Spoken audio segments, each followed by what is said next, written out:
விஜய்னாலே பிரச்சனை தான். விஜயுடைய படங்கள் வரதுனாலும் பிரச்சனை, விஜய் ஏதாவது பேசினாலும் பிரச்சனை. இதெல்லாம் தாண்டி இன்னைக்கு விஜய் சிஎம் ஆக போறாருன்னா சாதாரணமா கிடைச்சிருமா? இல்ல அப்படி சாதாரணமா இதுல கிடைச்சா அந்த விஜயோட பேருக்கே மரியாதை இல்லைன்னு தான் நானும் சொல்லுவேன். உலகத்துல ஜனநாயகத்துக்கு மரியாதையில 2 இடம், ஒன்று வடக்கு கிழக்கு, இன்னொன்று தமிழகம். என்ன நீ புது கதையை கதைக்கிற? என்ன கதைன்னு கேட்டேன். சிறிதரனுக்கு நடந்தாதான் விஜய்க்கு நடந்தான். என்னது என்ன? எனக்கு ஒரு பக்கம் ஒன்றும் வரல. நான் சிறிதரன் இப்ப முதலமைச்சர் ஆகணும்னு கேட்டேன். மஹிந்த ராஜபக்சவுக்கு லஞ்ச ஊழல் ஆணைக்குழுவுக்கு பயப்படாம கபில சந்திரசேன உடனடியா கைது செய்து நீதிமன்றத்தில் ஆஜர்படுத்துங்க. இத நேத்தே கைது பண்ணிருந்தா இன்னைக்கு இந்த மனுஷன் செத்து இருக்காது. இப்ப 12ஆம் தேதி போய் அப்பாச்சி என்ன சொல்லுவார்? எங்க சாட்சி? எங்க மட்ட இறைவ சாட்சின அந்த வடிவேல் இப்படி பொக்கெட்ட காட்டுற மாதிரி தான் காட்டுறது. ஒக்கமே ஒராய். இப்ப பார பார்லிமெண்ட்டுக்கு வந்து திருடர்களை பிடிப்பதற்கு தயாராகினேன், கைது செய்வதற்கு நெருங்கி வந்தேன், அங்கு காணவில்லை என்ன சொல்ல போறீங்க? உள்ள ஒன்று வந்து பிள்ளையார், இன்னொன்னு துவான் சுரேஷ் தலை. பிணை வழங்க உட்பட்டாலும் துவான் சுரேஷ் தலை இல்ல வேணா உள்ளே இருக்கு அப்படின்னு சொன்ன நிலைமை தான் உருவாகி இருக்கு.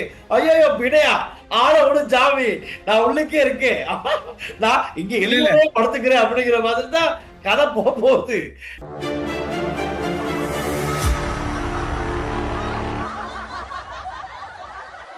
நீங்கள் வெளிநாட்டில் இருக்கும்போது உங்கள் பெற்றோரின் மருத்துவ தேவைகள் அனைத்தையும் நாங்கள் ஒருங்கிணைத்து கவனிக்கின்றோம். வருடாந்திர பதிவு, சிறப்பு தள்ளுபடி, மெடிப்ளேஸ். ஸ்ரீ காளிமாதா ஜோதிடம். பிரபல ஜோதிடர் பண்டித் மகாராஜா. தொழில், காதல், திருமணம், குழந்தை பாக்கியம் மற்றும் மந்திர சூனிய பிரச்சனைகளுக்கு நிரந்தர தீர்வு. ஹலோ அண்ணா, வணக்கம். இன்னும் ஒரே கொண்டாட்டமா இருக்கு. ராராவா நித்திர முடிச்சிட்டு கிடக்கிறது. சொல்லிடுவோம், அதான் ஆபீஷியல் எல்லாம். ஓகே, இப்ப முதல்ல எங்களுடைய லங்காஸ்ரீ மற்றும் ஐபிசி குழுமத்தின் சார்பில் தமிழகத்தின் முதலமைச்சராக பொறுப்பேற்க உள்ள ஜோசப் விஜய் அவர்களுக்கு எங்களுடைய ஈழத்தமிழர்கள் சார்பிலும் முதலில் வாழ்த்துக்களை தெரிவித்துக் கொள்வோம். மகிழ்ச்சி அடைகிறோம். உங்களுக்கு வாழ்த்துக்கள். பணி சிறக்க வேண்டும். குறிப்பாக இலங்கை தமிழராக இருக்கலாம், ஈழத்தமிழர்களுடைய நலன்கள் மற்றும் ஈழத்தமிழருடைய உறவுகள் விடயத்திலும் நீங்கள் கரிசனை செலுத்த வேண்டும் என்பது அனைவருடைய எதிர்பார்ப்பாக இருக்கின்றது. டெல்சான் தொடர்ச்சியா தூக்கம் இல்லாமல் 1 மணி 2 மணிக்கெல்லாம் ஒரே பரபரப்பு. என்ன நடக்கும், ஏது நடக்கும், ஆதரவு கிடைக்குமா கிடைக்காதா? ஆனா என்னதான் இருந்தாலும் இன்னைக்கு ஆதரவு கொடுத்த கட்சிகள்லாம் நேற்று முந்தானத்தெல்லாம் என்ன மாதிரியான கதைகளை காய்ச்சிருந்தாங்க ஊடகங்கள் முன்னுக்கு. ஆனா இன்னைக்கு அதெல்லாம் சும்மா அப்படித்தான் அப்படின்னு சொல்ற மாதிரி மீண்டும் ஆதரவை கொடுத்திருக்காங்க. வேற லெவல் தான், வேற லெவலா போய்கிட்டு இருக்கு. இப்ப நாளைக்கு நேரு உள்ளக விளையாட்டு அரங்குல முதலமைச்சராக திரு சி ஜோசப் விஜய் அவர்கள் பதவி ஏற்கிறாரு. பதவியேற்பு விழா நாளைக்கு இடம்பெறுவதான் இப்போதைக்கு இருக்கிற தகவல்.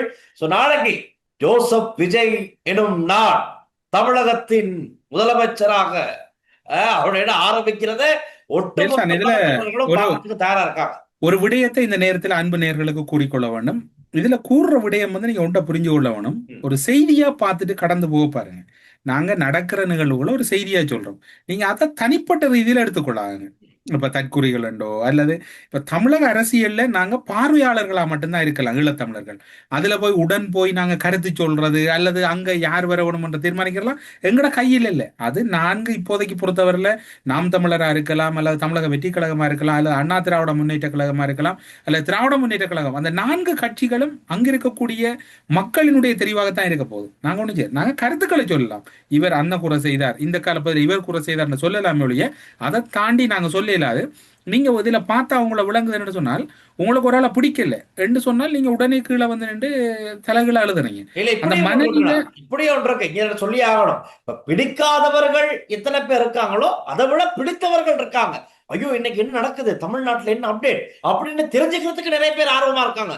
சோ அவங்க அந்த ஆர்வமா இருக்கவங்களுக்கு நாங்க ஒரு அப்டேட் கொடுக்குறோம், அவ்வளவுதான். ரைட், அவங்களுக்காக இங்க நாங்க செய்யாம சொல்லாம இருக்காது, பேசாமையும் இருக்காது. பொதுவா நாங்க பேசுறது பேசிதான் ஆகணும். அது நம்ம கடமை. மற்றது எங்கட நிலைப்பாடுல இருந்து நாங்க மாற ஏன்னா நாங்க வந்து ஒரு செய்தியாளர். எங்கட நிலைப்பாடு வந்து நடக்கிற விடயங்களை நாங்க உங்களோட பகிர்ந்து கொள்றது. அதை கதைக்கல இதை கதைக்கல என்று சொல்றது வந்து அது தார்மீகமா இருக்காது. நாங்களும் யார் கூட இப்ப நாங்க உதாரணம் சொல்ல போனா அனுரகுமாரோட செம்பான்னு கேக்குறீங்க, அனுரகுமார மீது குறைகளை சுட்டி காட்டணும்னே உங்களை காணல. விளங்குதா? அட்ரஸ் இல்ல.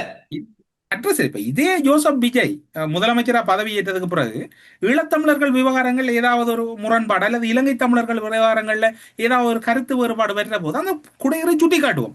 அல்ல அந்நேரம் வந்து விஜயண்டா நல்லம் அவருண்டா சூப்பர் அந்த வேலை செய்ய நாளையில இருந்து இப்ப சொல்லிருக்காத்தானே விஜய் என்ன சொன்னாரு, தேர்தல் அன்னைக்கு நான் சொல்றது நீங்க கேளுங்க, அடுத்த 5 வருஷம் இல்ல அதுக்கு அடுத்த வாரம் எல்லா வருஷமும் நீங்க சொல்றத நான் கேட்பேன் இருக்காரு.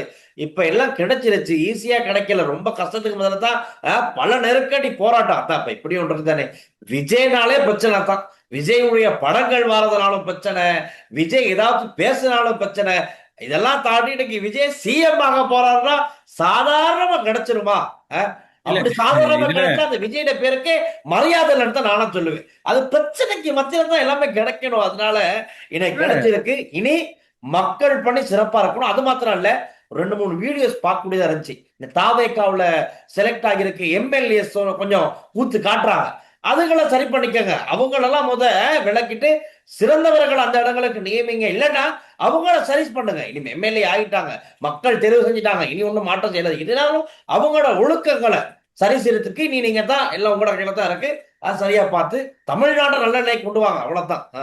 இதுல இன்னும் டிஸ்டன்ஸ் சொன்னது முக்கியமான விடயம், அவர்கள் எல்லாம் இந்த அதிகளவானவர்கள் கிட்டத்தட்ட 2/3 மேற்பட்டவர்கள் புதியவர்கள், அதாவது சட்டமன்றத்துக்கே புதியவர்கள். அவர்களுக்கு அதிகளவான பயிற்சிகளை கொடுங்க, அவர்களுக்கு வந்து தலைமைத்துவ பயிற்சிகள், லீடர்ஷிப் தரமான அறிவுறுத்தல்கள் வழங்கக்கூடிய தலைமைத்துவ பயிற்சிகளை கொடுங்க, அவர்களை ஒரு பிராண்ட் பண்ணுங்க. இப்ப அவங்க உண்மையில சொல்ல போன இதுல ஒன்று பார்க்கணும்னு சொன்னால், அந்த உங்கள்ட்ட முந்தின நாள் சொன்ன நான் நினைக்கிறேன், இந்த ஒரு அந்த கட்பணி அல்லது தலித் சமூகத்தில இருந்து கிட்டத்தட்ட 60க்கும் மேற்பட்ட உறுப்பினர் தனித்தொகுதி தலித் எல்லாம். இப்ப யார் யார் அரசியலுக்கு சாத்தியம் இல்ல, இவங்கெல்லாம் அடிமை என்று நினைச்சு 2 திராவிட கட்சிகளும் வச்சு ஆட்சி செய்ததோ அவர்கள் எல்லாம் அந்த சட்டசபைக்கு வராங்க. அந்த சட்டசபை எல்லாருக்கும் சொந்தமாகுது. இதுல ஒரு பெரிய ஒரு மார்ஜின் ஒன்று என்னன்னு சொன்னால், இது யாருக்குமே சொந்தம் இல்ல, எல்லாருக்கும் சொந்தம், ஒரு குறிப்பிட்ட ஆக்களை சொந்தம் இல்லைன்ற ஒரு செய்தி சொல்லப்பட்டிருக்கு.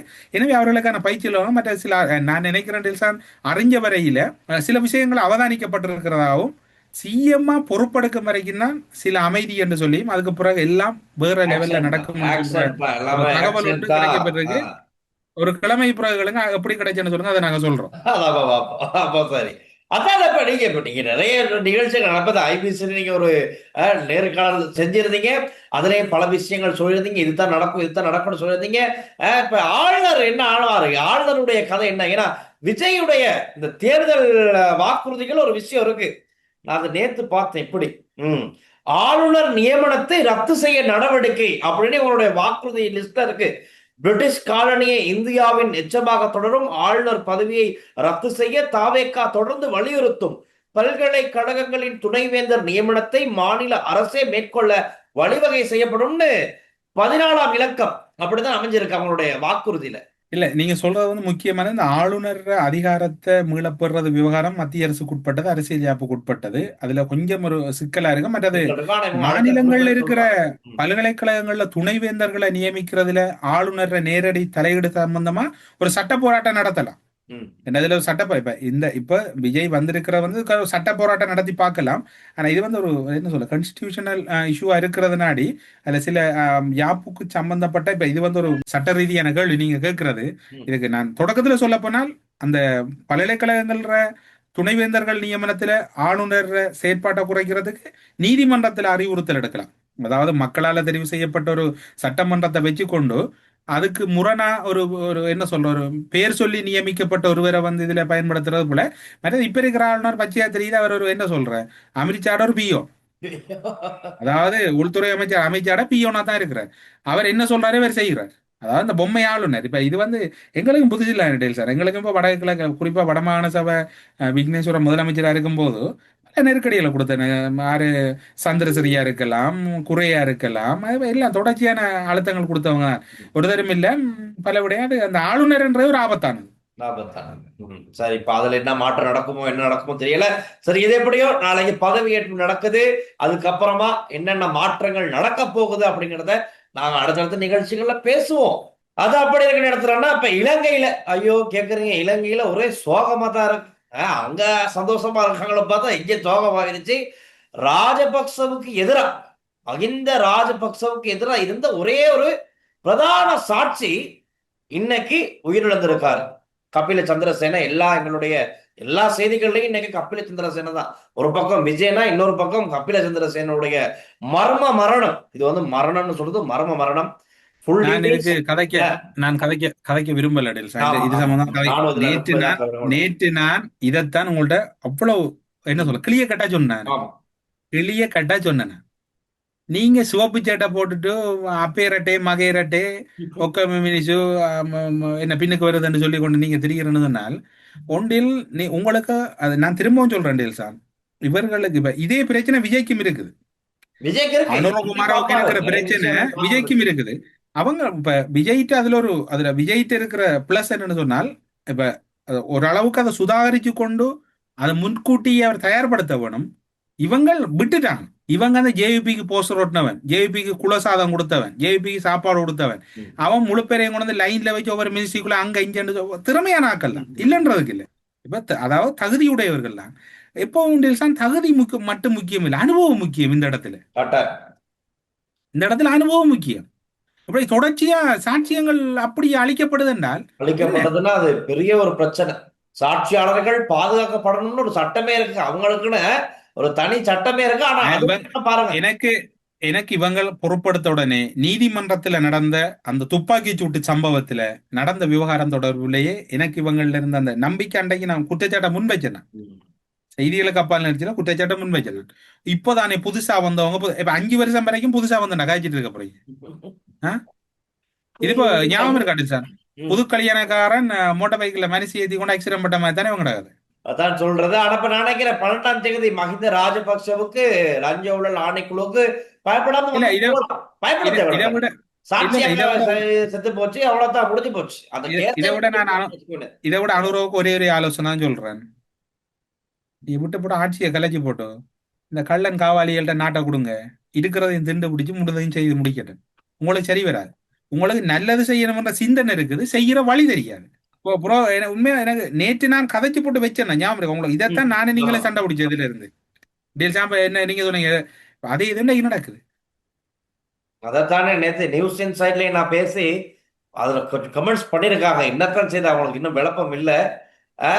அரசாங்கம் செய்து கொண்டுதான் இருக்கிறது, அமைச்சர்கள் செய்து கொண்டு இருக்கிறார்கள். அமைச்சர்கள் என்ன புடுங்கி கொண்டு இருக்கிறாங்க? அமைச்சர்கள் என்ன செய்யறாங்க? அமைச்சர்கள் செய்யறாங்கடா 159 எம்பி மாரை வச்சுட்டு 4 எம்பி முகம் தான், மினிஸ்டர் முகம் தான் தெரியுது, மற்றது ஆரண்டே தெரியாது. இன்னொரு கேள்வி இருக்குன்னா, இப்ப நேத்து நீதிமன்றம் ஒரு உத்தரவு பிறப்பிக்குது, கபில சந்திரசேனம் உடனடியாக கைது செய்து நீதிமன்றத்தில் ஆஜர்படுத்துங்கன்னு. இதை நேத்தே கைது பண்ணியிருந்தா இன்னைக்கு இந்த மனுஷன் செத்து இருக்காது. அங்க இன்சைட்லயும் செய்திகளுக்கு அப்பாலையும் கிடக்குது விஷயம், தேவண்டா போய் பாருங்க. அதுல பாப்போம் நியூஸ் லங்காஸ்ரீர இன்சைட்லயும் தமிழ் டிவிக்குள்ளேயும் கணக்கு சாமம் வச்சிருக்கு, அதுல பாருங்க. நம்ம ரொம்ப நேரத்தை பேசி இதுல இதாக்க தேவையில்லை. என்னடா என்ன சொல்லுங்க, நேரம் காணாது எங்களுக்கு. இதுல அதுல கதைச்சாலும் இதுல கதைப்போம், ஆனா எங்களுக்கு நேரம் பத்தாம இருக்குது. அப்புறம் இன்சைட்டுக்குள்ளே மிஞ்சையும் போவோம். என்னடா ஒரே கதைன்னு உங்களுக்கும் கோபம் வந்து இல்ல டேல்சான். இதுல 159 பேரை பார்லிமெண்ட்ல வச்சுட்டு சரியா 6-7 அமைச்சர்மார முகத்தை காட்டிட்டு ஒன்றுக்கும் விளங்காத நம்பர் பிளேட் பொலிட்டிஷியன் மாதிரி நம்பர் பிளேட் அதிகாரி மாற SLAS grade 1, SLAS special, SLAS merit வச்சுட்டு இவங்களை அமைச்சுக்கிற செயலாளரை உங்களை தூக்கி தட்டி போட்டு வேலையை பாருங்க. எத்தனை வருஷம் தான் அப்படி சொல்ல போறீங்க? பார்த்தா இன்னும் பல பேர் இதுல யார் இருக்காங்க, என்ன செய்யறாங்கிறது ஆட்களுக்கு விளப்பம் இல்ல. நான் சொல்லட்டா காங்குறோம் பிமல் ரத்நாயக்க, சுனில் அந்துனத்தியல என்ன ஆனாலும் தெரியாது, சத்தமே இல்ல. அவரு இல்ல அவர் அங்க மட்டக்களப்புல அங்க இருக்கிற கனியம்மன் மட்டக்களப்புல நிலம் பிடிக்கிற வேலை அவருக்கு. அங்க ஒரு புத்த சிலையை வச்சுட்டு அதுல அவர் இப்ப இவங்களோட முழு நோக்கம் வந்து வடக்கு கிழக்க அழிக்கிறது, ராஜபக்சவை காப்பாத்துறது. நாமல் சொன்னதுல ஒரு உண்மை இருக்கு, என்ன தெரியுமா? என்ன சொன்ன தெரியுமா? எங்கள் மீது அபாண்டமான குற்றச்சாட்டுக்களை அரசு முன்வைக்கிறது. சரிதானே? இப்ப 12ஆம் தேதி போய் அப்பாச்சி என்ன சொல்லுவார்?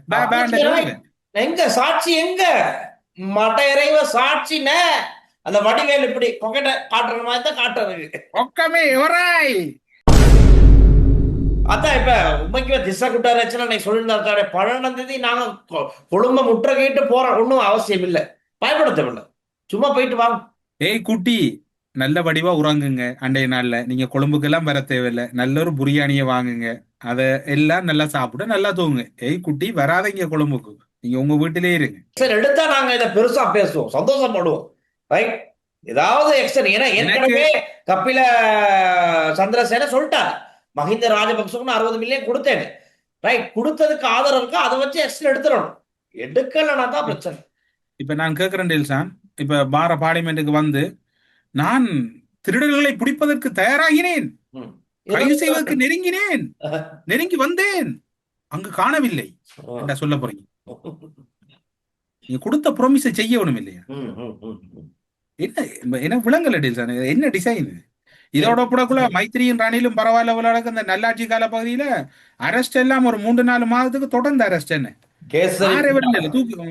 ஆனா அது அதுல அதை பிளாக் பண்ண வந்து ரணில் மைத்திரியில வேகத்துக்கு விட்டு இருந்தா பேர் அரெஸ்ட் பண்ணிடு. ம், ம், ம், ம். மைத்திரி வந்து அரெஸ்ட் பண்ணணும்ன்றது கிளியரா இருந்தவர். அதை கொஞ்சம் அந்த ஸ்லோ பண்ணது ரணில். இப்ப மைத்திரி ரணிலோட ஒப்படக்குள்ள அனுரோட ஆட்சி படுமோசமா போகுது. இப்ப வாங்க கீழே அண்ணன் நொன்ன அண்ணன் இருக்கிற நீங்க எழுதுறீங்கன்னு வந்தீங்கன்னா உண்டில் உங்களோட பேரை போட்டு எழுதுங்க. அல்லது நீங்க அண்டார வந்தாங்கடாப்பா என்ன நீங்க இப்படி எல்லாம் ஸ்டாப் கதைக்க கூடாது, விஜயோட அனுரவ ஒப்புடுறாண்டு பாத்துருப்பீங்க நீங்க. ஓ, ஓ, பாத்தேன். முதல் டெல்சான் ஒன்று சொல்றேன், முதல் நாட்டை தூய்மையாக்குங்க. அதை விட்டு போட்டு நீங்க நாட்டை தூய்மையாக்குறத விட்டு போட்டு வடக்கு கிழக்கு மலையத்திலே எல்லாம் போய் சும்மா தேவையில்லாத வேலையில செய்யாங்க. ம். அண்டார சொன்னாங்க என்ன வடக்கு கிழக்குல இருக்கிற எம்பிமார் பார்லிமெண்ட்டுக்கு எப்போ போறன்றதுக்கு கலண்டரோட தெரியுறாங்களாம். ஆ, ஆ. ரெண்டாவது பிக்னிக் மாதிரி வந்துட்டு அவங்களுக்கு ஒண்ணுமில்ல. நீ பார்லிமெண்ட்டுக்குள்ள வந்து அட்டெண்டா போடுறது, சாப்பிடுறது, போறது. குவார்டர்ஸ்ல இருக்கிறது, போறது. அடுத்த வடிவேல் விஷயத்தை மாதிரி நாங்க பார்ப்போம். அடுத்த விஷயத்தை இப்ப நிலக்கரி மோசடி சம்பந்தமாக பெரிய கேஸ் ஒன்று ஆவிஸ்தானே. 2009ஆம் ஆண்டு முதல் 2026 ஏப்ரல் 16ஆம் தேதி வரையான காலப்பகுதிக்குள் நிலக்கரி இறக்குமதி தொடர்பாக ஆராய்வதற்காக நியமிக்கப்பட்ட விசேட ஜனாதிபதி விசாரணை ஆணைக்குழுவின் முதற்கட்ட விசாரணைகள் ஆரம்பிக்கப்பட்டுருச்சான். சரி, பாப்பமே முதற்கட்ட விசாரணைகள் ஆரம்பிச்சிருக்காங்களா, அதண்ட தரங்கள் எப்படி அமைய போகுது, முதற்கட்ட விசாரணையில என்னென்ன விஷயங்களை கண்டுபிடிச்சிருக்காங்க, யார் யார் சம்பந்தப்பட்டிருப்பது அப்படிங்கிற அப்டேட்டு விரைவில் வெளியே வரும்னு நினைக்கிறேன். வந்தோட பார்ப்போம். நாட்டை நாசமாக்கிய ஹக்கர்களும் இருக்கலாம் தானே. ஆ, அதாவது என்பிபி நாடாளுமன்ற உறுப்பினர் தேவானந்த சுரவீர சொல்லி இருக்கிறார். சரியா? அது குறித்து தேடுகிறோம். வெக்கமா இல்ல உங்களுக்கு? தேடுங்க தேடுங்க. இல்ல தேடிக்கிட்டு அதாவது இந்த திருவிழா கடைக்கு பேர்ஸ கொண்டு போய் காணாம ஆக்கி போட்டு நான் போலீஸுக்கு சொல்லல தேடி கொண்டிருக்கிற மாதிரி என்ன உங்களோட கதையா இருக்கு. මෙහෙම නේද? දැන් ওই සල්ලි නැති වෙන කතන්දරේ ගත්තත් දැන් ලෝකයේ ඇතුලේ සයිබර් ගේම් තාක්ෂණික ගේම් යනවා මුදල් සම්බන්ධයෙන්. මට ආරංචියක් ආවා ඇත්තටම විශේෂයෙන්ම ওই අපරාධ පරීක්ෂණ දෙපාර්තමේන්තුවේ මහජන ආරක්ෂක අමාත්‍යාංශයට දවසකට සයිබර් ගේම් සම්බන්ධව විවිධ පුජ්‍යලික account, Facebook account හරහා පුජ්‍යලයන්ගේ මුදල් බැංකු ගිණුම් වල පුජ්‍යලික ගිණුම් පවා අතුරුදහන් වෙනවා. ඒ කියන්නේ ඒ තරම් මේ හැකර්වරුන් විවිධ ක්‍රියාමාර්ග අරන් මුදල් අන්තර්ස්ථාන කරන කටයුත්තක් තියෙනවා. දැන් මේ අපිට ප්‍රස්තුත කාරණාව ගත්තත් ප්‍රස්තුත කාරණාව තුල අපි ඒ සම්බන්ධයෙන් විශේෂ අවධානයක් යොමු කරමින් ඉදිරියේ වළක්වා ගන්න එකනේ දැන් තියෙන්නේ. මේක ඇතුලේ නිලධාරීන් ගේමක් ගැහුවද, එහෙම නැත්නම් වෙන කණ්ඩායමක් ගැහුවද, එහෙම නැත්නම් හැමදාම අපේ රට බංකොලොත් කරපු හැකර්වරු ප්‍රමාණිකුත් වෙනවනේ බරපතල ලෙස රට වට්ටපු හැකර්වරු ටීම් එකක් ඉන්නවනේ නිල්කොළ දේශපාලනය ඇතුලේ. අන්න ඒගොල්ලොන්ගෙම තව ගේමක්ද මේ සියල්ල අපි සොයමින් ඉන්නේ. ஆனா அவர் சொல்றாரு, இப்ப சிஐடிக்கு பாதுகாப்பு அமைச்சுக்கெல்லாம் நிறைய கம்ப்ளைண்ட்ஸ் வருமா. பாருங்க, என்னோட இமெயில் ஹேக் ஆகிருச்சு, என்னோட பேங்க்ல இருந்த காசெல்லாம் ஸ்கேம் மூலமா திருடப்பட்டிருக்கு, ஆன்லைன் மூலமா நிறைய பிரச்சனைகள் நடக்குது, அப்படி இணையவழி மோசடிகள் சம்பந்தம் நிறைய கம்ப்ளைண்ட்ஸ் வருதான்.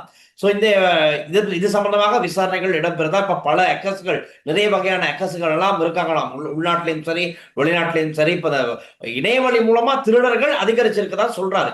இப்ப இதெல்லாம் விசாரிக்கிறாங்களாம், எல்லாம் விசாரிக்கிறாங்களாம். இந்த 2.5 மில்லியன் அமெரிக்கன் டாலர்ஸும் எக்ஸ் மூலமா திருடப்பட்டுச்சா இல்ல இங்க இருக்க அதிகாரிகள் மூலமும் திருடப்பட்டுச்சா அதெல்லாம் விசாரிக்கிறாங்களாம். இன்னொரு விசாரணை நடக்குதா, நாட்டையும் திருடின வங்குரோத்தாக்கிய ஒரு எக்ஸ் டீம் இருக்கு தானே, அவங்க இது செஞ்சிருப்பாங்களா? அவங்க ஒருவேளை இந்த எக்கஸ் தெரியும் தானே, பழைய திருடர்கள், அவங்க எது செஞ்சிருப்பாங்களோ தேடுறாங்களாம்.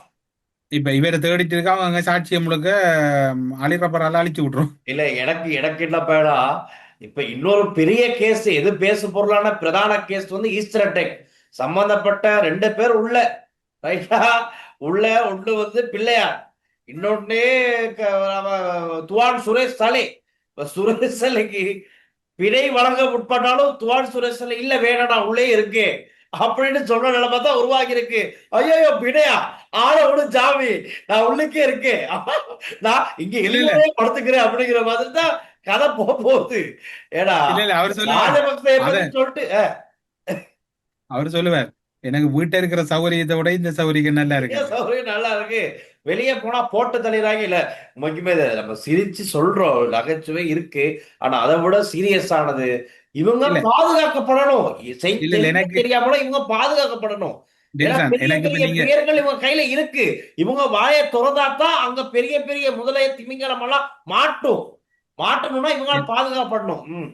இல்ல நீங்க சொல்றீங்க பகுடிய, நமக்கு எனக்கு பகுடியா தான் இருக்கு டில்சான். இப்ப நடக்கிறத பார்த்தா யாரும் சீரியஸ் இல்லாத ஆக்களா இருக்கிறாங்களே டில்சான். இப்ப நேத்தே உங்களை கைது பண்ணிருக்கலாம், ஏதாச்சும் செஞ்சிருக்கலாம். ஒரு ஏர்பஸ் கொடுக்கல் வாங்கலன்னு சொல்லப்படுது, சரியா? ஒரு பெரிய மணி லாண்டரிங் கொண்டு நடந்திருக்காங்க. என்னண்டு இவருக்கு பாதுகாப்பு இல்லாம உங்களோட கண்காணிப்பு இல்லாம விடுவீங்க? ஏன் பிணையில விட்டதும் அதோ பாருங்க, சம்பந்தமே இல்லாத 2 பேர் தான் வந்து பிணையில வெளியே எடுத்திருக்காங்க. அந்த 2 பேரை பத்தி அப்பவே கொஞ்சம் தேடி பார்த்திருக்கலாம், தேடி பார்க்கல, வெளியே விட்டாங்க. சரி கோச் ஆள், சரி பாப்போம், விசாரணைகள் நடக்கத்தான விசாரணை. தேவானந்த சுரவீர உங்கள்ட்ட நாங்க ஸ்வரமாக கேட்கிறோம், உங்களுக்கு வெக்கமா இல்ல? அரசாங்கத்துல 2.5 மில்லியன் டாலர்ஸ் போயிருக்குது, அது தொடர்பாக விசாரணை நடக்க. இந்த விசாரணையை மக்கள்கிட்ட கொடுங்க, மக்களோட விசாரணையை நீங்க செய்யுங்க. இமெயில் கக் பண்றது, ஃபேஸ்புக் கக் பண்றது, 100 ரூபா கக் பண்றது, 1000 ரூபா கக் பண்றது, நீங்க அதை செய்ய, அவங்கள்ட்ட இதை கொடுங்க. இப்ப எங்கிட்ட தந்தீங்கன்னா நாங்களே பிடிச்சிருவோம் குயிக்கா, இல்லையா சார்? எங்களோட விசாரணை, எங்களோட இன்வெஸ்டிகேஷன் டீம் இதை விட பவர்ஃபுல். வேற மாதிரி தான் இருக்கும் எங்களோட இன்வெஸ்டிகேஷன். தமிழ்நாட்டில் 6 முதலமைச்சர் வருவாங்க 20ஆம் தேதி போட் போட முதல் 19ஆம் தேதி சொல்றோம். நேற்று சொல்றோம் அனுராகுமார கவனமா இருக்கணும், சில விஷயங்கள் 2 பேரும் நாங்க தான் டிஸ்கஸ் பண்ணிக்கொண்டோம் நேற்று. இதை சொல்றோம் நாங்க 2 சம்பவம், நாங்க அதை விட எங்களோட இன்வெஸ்டிகேஷன் பெர்ஃபெக்டா இருக்கு. எல்லாம் வந்து எங்களோட அவ்வளவு, நாங்க ஒன் த ஸ்பாட்ல நாங்க 2 தான் இன்வெஸ்டிகேஷன் செய்யுது. டில்சான் ஸ்பாட் நிக்கி, நாங்க எங்க ஸ்பாட்ல நிக்கிறோம். நாங்க தனித்தனியாவும் செய்யல, மற்ற கலப்புல வெச்சும் செய்யல, இல்லையா டில்சான்? அது மட்டுமா டில்சான், இந்தியால எங்கட மஸ்தான் குளர்றார், மன்னார்ல மணல் கொள்ளைன்றது வந்து ஓஹோண்டு நடக்குதான். அங்க கேட்டா பொற சொல்லுதான், பழைய லைசன்ஸுக்கு எல்லாம் மண்ணை கூடண்டு மன்னார். அவர் சொல்றார் வார டிசம்பருக்கு மன்னார் கடல் ஆயிருமா. அவன் மணல் மாஃபியா எங்கள காலத்துல கட்டுப்படுத்தப்பட்டிருந்தார்கள். இன்று மாஃபியா வந்து பிரதேச சபை சொல்றாங்க, நாங்கள் குறைந்த விலையில் 50,000 ரூபாய்க்கு டிப்பர் மணலை நாங்கள் கொடுப்போம் என்று. ஆனால் அவர்களுக்கு அனுமதி இல்லாமல் இது வந்து ஏதோ எந்த வகையில் என்று தெரியல, கடந்த காலங்களுக்கு கொடுத்தவங்களுக்கே கொடுக்கணும்னு சொல்லி ஃபாரஸ்டால அவரு கேட்கிறார், என்னத்தை சொல்லி வந்து நீங்க ஊழல் ஒழிக்க போற லஞ்ச தொழிப்ப கொண்டு வந்து மன்னார்ல மண்ணை களவெடுக்கிறானே, என்ன களவு நடக்குது? அப்படிக்கா நடக்குது டில்சான், பொரசும் சேர்ந்தா. ஏற்கனவே அங்க வெள்ள பிரச்சனை, மக்களுக்கு வாழ வழி இருக்காது. இந்த மழை காலங்கள்ல எங்க போயிட்டு வாழுவாங்கன்னா அதே ஒரு பெரிய கேள்வி. இதுல என்னென்ன மண்ணகழ்வு நடக்குதுன்னா என்னத்த சொல்ல போங்க. சிங்கள தீவினுக்கு ஒரு பாலம் அமைப்போம், சேதுவை முன்னிறுத்தி வீதியில் அமைப்போம் என்கின்ற ஒரு பாடலை பாடி ரவுஃபைக்கும் சும்மா சூறாவளியா ரவுஃபைக்கும் ஸ்டாலினுக்கு வருத்தம் தெரிவிக்கிறார். அவர் தோல்வி விட்டாலும் மீண்டு வருவார் தலைவர். இவர் இப்ப விஜயை பார்த்து பாட்டுட்டு கட்சி தீவை விட்டு போடுங்கோ விஜய், இலங்கை இந்தியாவுடைய பாலம் அமையுங்கன்றது ரவுஃபைக்கும் கோரிக்கை.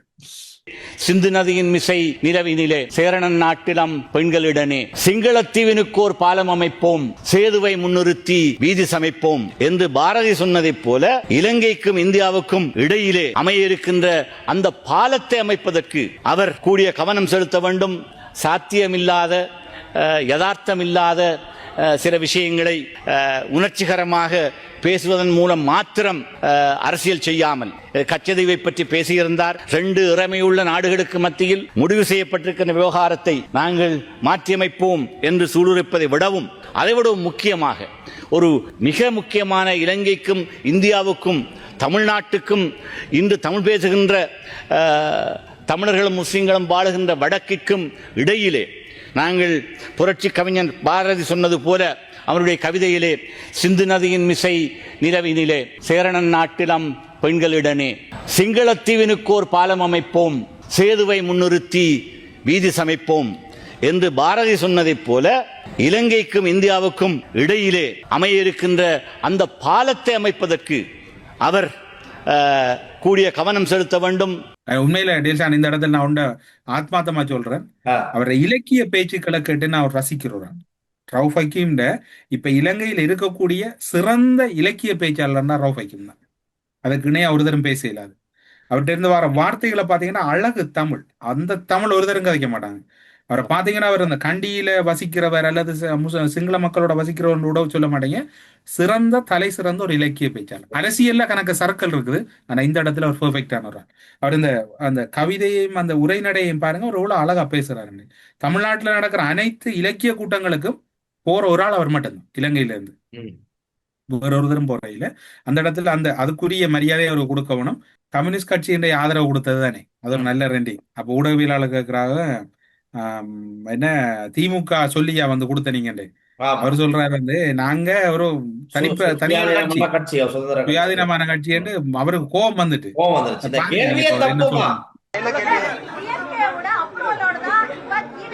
திமுகவுடைய அப்புறம் எங்களுக்கு இருக்கு.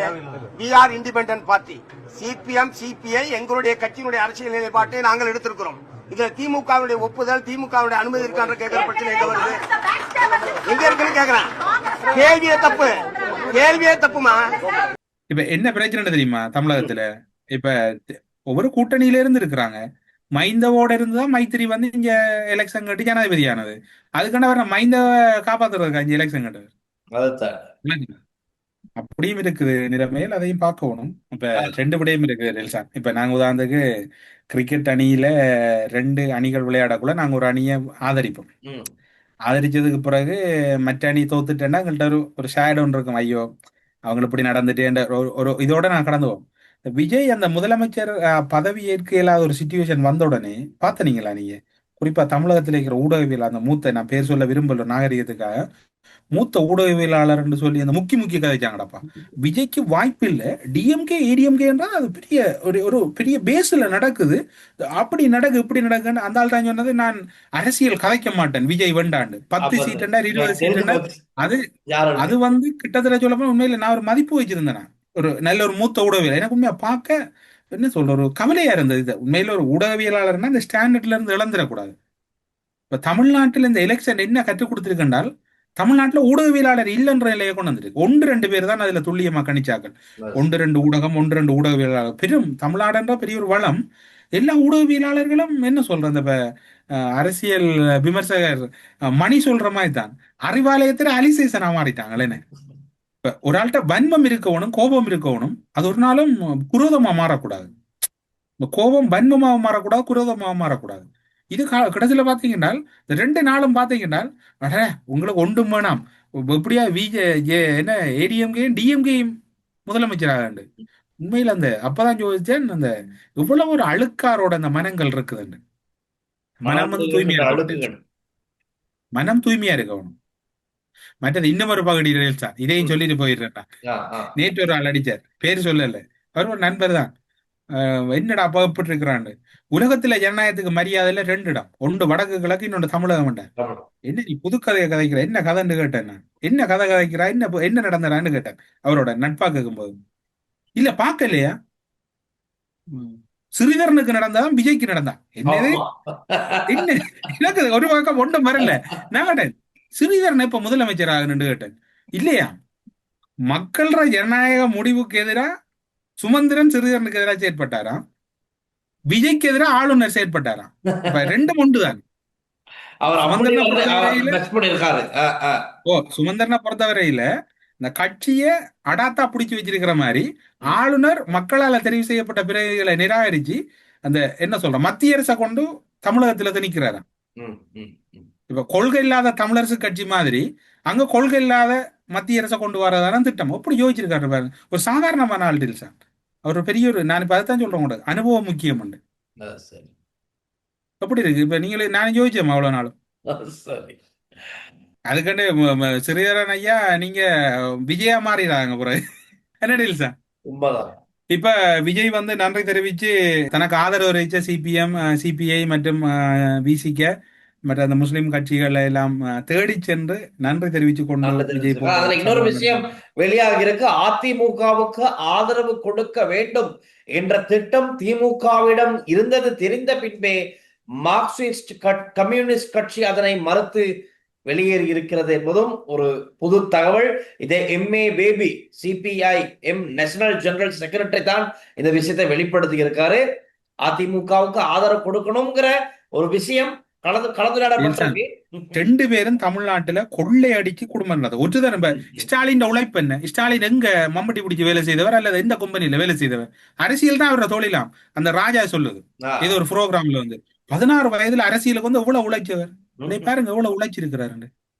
மகன் மருமகன் என்ன உழைப்பு அவங்களுக்கு. அரசியலை தவிர கருணாநிதி என்ன கம்பெனியில வேலை செய்தார். அந்த காளியம்மா என்ன ஏடிஎம் கையிற வேட்பாளர் பேசும்போது சொன்னா அங்கே ஒரு கம்பெனியில ஏதோ ஒரு குற்றச்சாட்டே இருக்காமண்டு கருணாநிதி வேலை செய்தார்கள். எனவே நாளைக்கு இதை பற்றி விரிவா பேசுவோம் sir. Wish all the best Joseph Vijay, உங்களோட பணி. ஆனால் அது இலங்கை தமிழர் ஊடகத்திலேயும் உங்களோட அக்கறை இருக்கட்டும். நன்றி, வணக்கம். வருடாந்திர பதிவு சிறப்பு தள்ளுபடி மெடிப்ளேஸ். ஸ்ரீ காளிமாதா ஜோதிடம். பிரபல ஜோதிடர் பண்டித் மகாராஜா. தொழில், காதல், திருமணம், குழந்தை பாக்கியம் மற்றும் மந்திர சூனிய பிரச்சனைகளுக்கு நிரந்தர தீர்வு.